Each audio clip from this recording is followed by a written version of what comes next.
Hello प्यारे बच्चों, हम लोग पढ़ रहे हैं कक्षा 10 की विज्ञान बायोलॉजी चल रही है। चैप्टर चल रहा है जीव जनन कैसे करते हैं। क्या नाम है चैप्टर का? जीव जनन कैसे करते हैं। तो प्यारे बच्चों, जीव जनन कैसे करते हैं, इसमें एक वर्ड आता है वंश। तो वंश क्या है ये समझेंगे, है ना। तो पिछले लेक्चर में हमने देखा था कि जीव जनन क्यों करते हैं। बेटा क्या कैसे देखा था हमने कि जीव जनन क्यों करते हैं। देखो चैप्टर यहाँ से स्टार्ट था ये, ठीक है। जीव जनन क्यों करते हैं मैं आपको समझा चुका हूँ। तो इसका उत्तर था कि जीव अपने वंश को बनाए रखने के लिए जनन करते हैं। अब बात यह आती है कि वंश क्या बीमारी है, वंश आखिर क्या चीज़ होती है, तो क्लियर कीजिए। देखो बेटा क्या है कि जो वैज्ञानिक है ना, वैज्ञानिक लोग ये आइडिया लगाते हैं कि भाई इसके पूर्वज एक ही थे। मतलब कुछ जानवर ऐसे होते हैं, कुछ जाति के या कुछ जीव ऐसे होते हैं जिनसे वैज्ञानिक आइडिया लगाते हैं कि इनके पूर्वज एक ही थे, तो वे सब एक ही वंश के कहलाते हैं। ठीक है, देख लेते हैं पढ़ के हमने क्या लिखा है।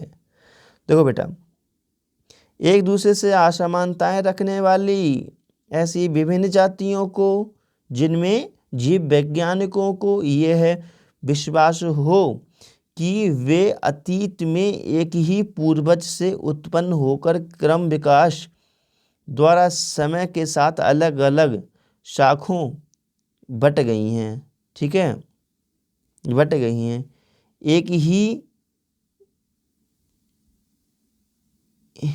ही जीवन वैज्ञानिक वंश में डाला जाता है ना।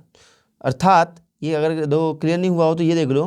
अर्थात क्या लिखा है, घोड़े, गधे और जेब्रा अलग अलग जातियों के हैं, किंतु तीनों एक ही वंश या एक्वश के सदस्य माने जाते हैं। बेटा बात यह है ना कि वैज्ञानिक कहते हैं कि कुछ जीव जो ऐसे होते हैं ना, जैसे आइडिया हम लगा, जैसे ये वंश क्या है, एक आइडिया लगाने का तरीका है।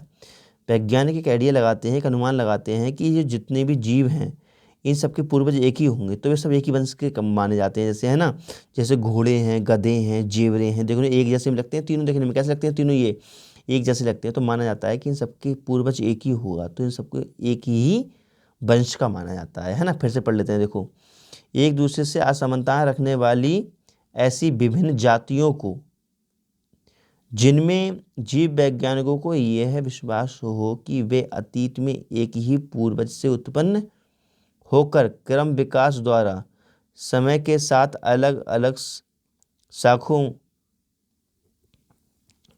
शाखों में बट गई हैं, एक ही जीव वैज्ञानिक वंश में डाला जाता है ना। तो बेटा ऐसा है ना कि जैसे कि अलग अलग जो जातियां हैं, है ना, अलग अलग जातियां हैं, कभी कभार हमें ऐसा आइडिया लगता है कि उनके वंश एक ही हैं, मतलब उनके पूर्वज एक ही हैं, तो वे सारी जातियां एक ही वंश में डाल ली जाती हैं, ऐसा लिखा हुआ है ना। तो आगे और समझेंगे, है ना। देखो ये समझ में नहीं आया तो अथवा कर समझ लो बेटा, दूसरी डेफिनेशन लिख दी है। देखो, स्पीसीज के उस समूह को वंश या जीन्स कहते हैं।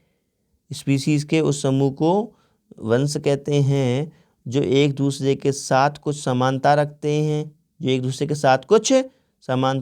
हैं, और ऐसे जीव वैज्ञानिकों का यह विश्वास होता है कि इन जातियों के पूर्वज एक ही होंगे, है ना। जैसे कुछ लिखा है इसके नीचे, एक कुबड़ वाला ड्रोवर डेयरी ऊँट और दो कुबड़ वाला क्या लिखा है, ड्रेवर थाई ऊँट, दो बिल्कुल अलग अलग जातियों के हैं, लेकिन दोनों की जातियाँ कैसी हैं बेटा, दोनों के वंश कैसे हैं, दोनों के वंश एक ही हैं या समान हैं, है ना। अब बात ये आती है जीव जनन कैसे करते हैं। तो बेटा जीव जनन कैसे करते हैं, इसकी जानकारी के लिए आपको पूरा चैप्टर अच्छे से समझना पड़ेगा, है ना। तो पूरे चैप्टर में जानकारी मिलेगी जीव जनन कैसे करते हैं। अब बात आती है कि जनन क्या है। ठीक है, विस्तार से चर्चा करेंगे अगली वीडियो में इसको पे बेटा। ठीक है, ओके, बाय बाय। अच्छा लगा तो लाइक कीजिए और कमेंट से बताइए अगली वीडियो कब चाहिए आपको।